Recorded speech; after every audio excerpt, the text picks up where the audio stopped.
Well, that was more like it. Yes, it was. Welcome to the Quick Take, Hot Take. USA 1, Peru 1.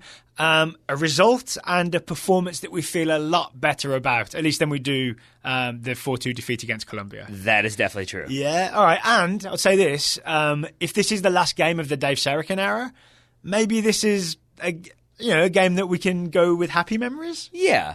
I'll say this, though. I'm slightly questioning myself. I didn't agree with Ian Darke and Taylor Twellman a lot this evening. I think it was Taylor Twellman, this I agreed with, who said he fully expects Dave Serican to be in charge for those November friendlies. Oh, did he? Yeah. So I think specifically because there's a chance that Greg Berhalter and the crew are maybe still in the playoffs, or maybe he's kind of finishing up the season. So maybe, I like that I'm already just going straight to Greg Berhalter. Either way, I think I agree that with MLS playoffs still going, we might not see a new manager for those 2 remaining friendlies. I feel like a Taylor Twellman rumor doesn't become true until he tweets it. Or yells it at halftime? Yeah, no, Okay. I think if he says it on television, it's not a thing. But if he tweets it, I see. That's when you know it's gold. Now I'm with you. All right, That's gold. Back to the game. Yeah. Back to the game. Well, actually, one thing I think you disagree with Twellman about, and we're not going to only talk about the commentators, is he put all the blame for Peru's equaliser on DeAndre Yedlin losing Flores. You rewatched, and actually even live, I think, you disagreed. I did, because, I mean, you can make some arguments about other players letting that cross come in and the U.S. overall maybe not putting a little bit of pressure on there. But the biggest thing for me is that Delgado, when that cross is coming in, is marking Flores, right? And not Yedlin. Yedlin's not marking Flores. Yedlin is not. Yedlin is focused on maybe Yotun in the middle. I forget who it was. No, it's Reyna. Thank you. Yeah. Focused on Reyna, that's who he's marking. I tweeted that, and a lot of people were like, who's he focused on? He was focused on that. And I think Delgado, maybe he passes him off and there's just a miscommunication, but you can see Delgado checking and seeing where Flores is, and then Delgado just drifts centrally. There's space out wide, and so neither one seems very aware that there's all that space until the ball's in the back of the net. Very much conveyed when you see them kind of look at each other once the goal's been scored. Yeah. Okay. Well, so this is the quick take, hot take. I'm gonna brew some coffee. You already have one, I see.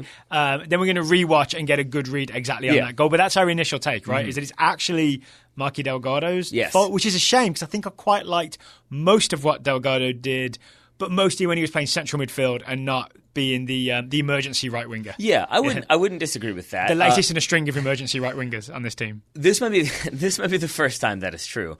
This might be the first time that I go and look at some of the stats. I think MLS Soccer should have some. I'd be curious to see what Delgado's stats look like, because there were definitely moments where he looked fine. He looked comfortable on the ball. He looked the midfielder most willing to try stuff and turn under pressure. But there were He's a quick thinking passer, right? Yeah. But with that came a lot of times when maybe he was passing too quickly or rushing some passes, and I do think he had a fair amount of giveaways as well. So I'll be very curious to watch him in the. I guess then you've got to decide where your tolerance is, right? If you like a risk-taking, quick passing kind of guy, then you've got to decide how many inaccurate passes are worth accepting with that. Exactly.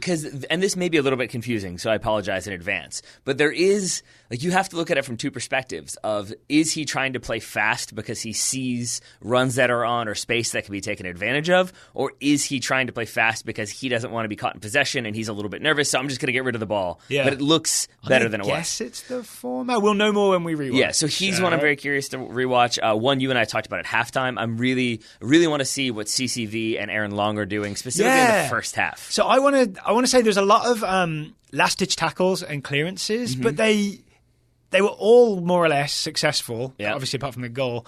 But they all made me somewhat nervous because everything felt a bit last-ditch. And I can't tell if that's like being like the backstop for other people's mistakes, or if they made me nervous because they were doing something wrong. I'm really curious to get a good eye on Long and CCV. Yeah, but I would say though, from my memory, I don't remember it being Long and CCV who were the most like regular in terms of going in for those slide tackles and throwing it in last ditch. Or more like clearances I'm talking about. Yeah, it did feel like they were the better. They did a very good job of holding position and stepping when it was on. I think Ben Sweat specifically seemed very inclined to go to ground. We knew that already, right, from his NYCFC games. I was thinking that maybe there'll be some people who think Ben Sweat had a really good game because he had loads of slide tackles. But I was always nervous every time he went in for a slide tackle because some of them were not necessary. I would agree. There was even definitely one where he was in lunge shape, ready to slide tackle. I think realised he was in the area and it was dangerous and he wasn't going to get there and pulled out of it. And I think that's the really risky thing with what Sweat's doing. I do think it's commendable that the first 15 minutes or so, he was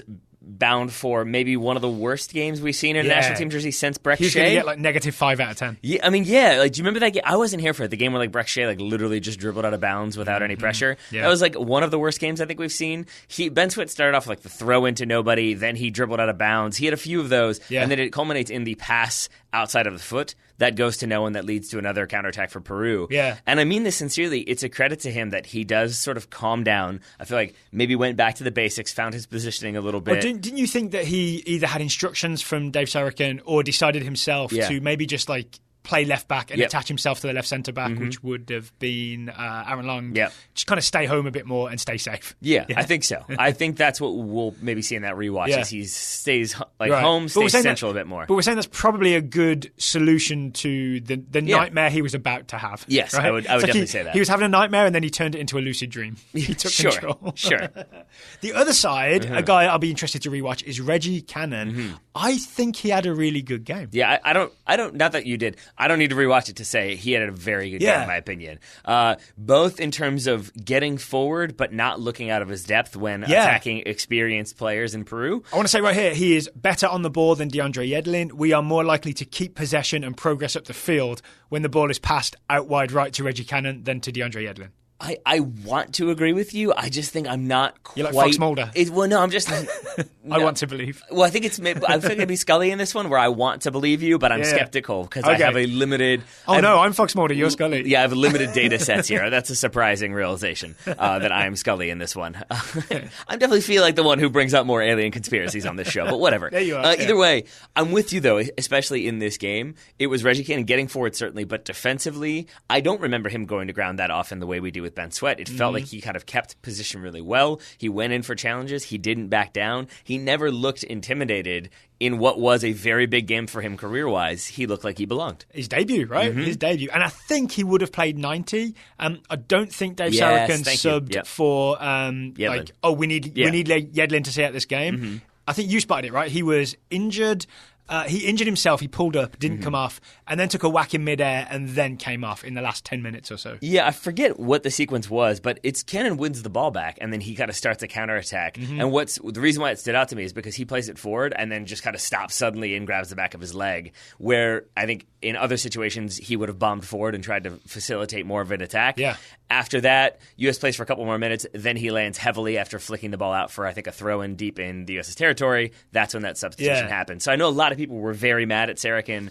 And I think especially given the fact that Yedlin's getting blamed for the goal, it looks like Sarakin made an absolute horrible decision. Yes, that as well. But the other thing I was going to add is that it looks even worse, I think, because people were so excited about some of the young faces and debuts that we saw. Yeah.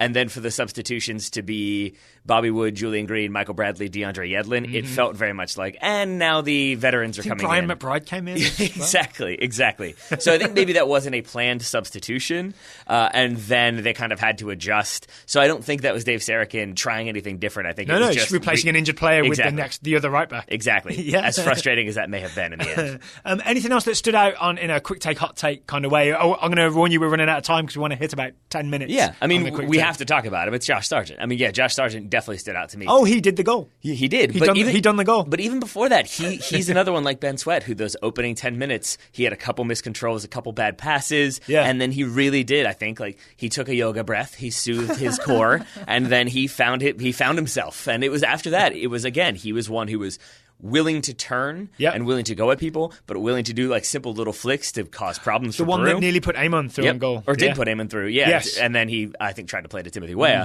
but it's a nice little flick from Sargent. So it was really good movement. I saw him dropping in at times. I saw him going wide at times. I saw him saying central. So it felt like he did everything he needed to do, culminating in scoring a very well-taken goal. Yes, it was definitely a rehearsed, I'm going to call it master set-piece theatre. It really was, right? Because it fooled everybody with everybody running as if the ball's coming in the box, but then Sargent can just drop a little bit and receive it where he did. I'm also certain I saw Aaron Long talking to Jonathan Amon just before it was taken, and then you saw Amon do the run to clear out space for Sargent. So I think I think Long was maybe just checking everybody was on the same page on the rehearsed set piece. I think you'll also. I think we'll that makes me feel really good about the team that they've come up with this set piece and it worked. I believe Twelman and Dark said that like they had worked the final 20 minutes of practice were all on set pieces from 20 yards out or so. And I also enjoyed. I think we'll see on the replay that Ben Sweat knows his role and doesn't ever try to deviate from it because I don't think he ever even looks at the ball once it comes in. Did he go and stand next to Aaron Long? He just turns. He turns and kind of runs away towards the far post. But I think definitely has like an arm up or a body part up to block anybody from running past him to get anywhere near Josh Sargent for the goal. I imagine him saying, I'm a blocker, I'm a blocker. And then my final thing, because I know, as you said, we're running out of time, is just I was also impressed by Brad Guzan. I think he did a very good job organizing. He did a very smart job of CONCACAFing to some extent, where like at one point he was mad at the U.S. defense, and when he should have been taking a goal kick, he started kind of talking to people, and then he walked back, and then he took the goal kick. This is in like the 88th minute or something like that. Oh, you mean to kill some seconds? Yeah, when it was still 1-0. And I think from there, or I guess 85th, because 86 is when they scored. But it was a lot of those. He catches the ball, he falls on it, he kind of slows it down, and I felt like he did a good job of organizing a defense that, again, looked very nervous. We saw in the first half 2 passes to his weaker foot. That could have all gone wrong, right? Yeah. That could have all. I really had the feeling if Peru had scored when they had when US made some mistakes early on, this could have been a bit of a disaster in the first half. Agreed. And I'm sort of proud of them and impressed that they withstood that nervy moment to come out like this. Agreed. 1-1. Yeah. One final thing that I'll be looking for is just in terms of tactics and shapes. We definitely played the first half in I'll call it the Saracen 4-1, where the central midfielders, Acosta and Delgado, would join Sargent in the pressure. I'll be interested to see what Will Trapp did in those moments and why the line between the US defensive line and midfield line wasn't exploited by Peru. Because there's definitely a gap, right, between defence and midfield. And I can't tell if Peru failed to exploit it or the US did something to stop them coming through. My first inclination is to say that Peru failed to exploit it because we did see different players trying to get into that space on a couple of occasions. Hurtado, who was like essentially the number 10, Hurtado, in the opening minutes, we saw him start to kind of occupy that space, and he kept looking for the ball. I think it was Peru maybe not finding him fast enough. The times that they did play quickly, they caused a lot of problems for the U.S., and I think that was remedied in the second half. But I do also maybe think there's a chance that the U.S. pressure was a little bit more complete, and they worked together a little bit more. And that's why Peru maybe didn't have the extra couple seconds to be able to find those gaps and find the space in the middle. That could be it, right? The space was there, but they couldn't find it because of the pressure. I guess we'll know after we rewatch. So you enjoy your coffee.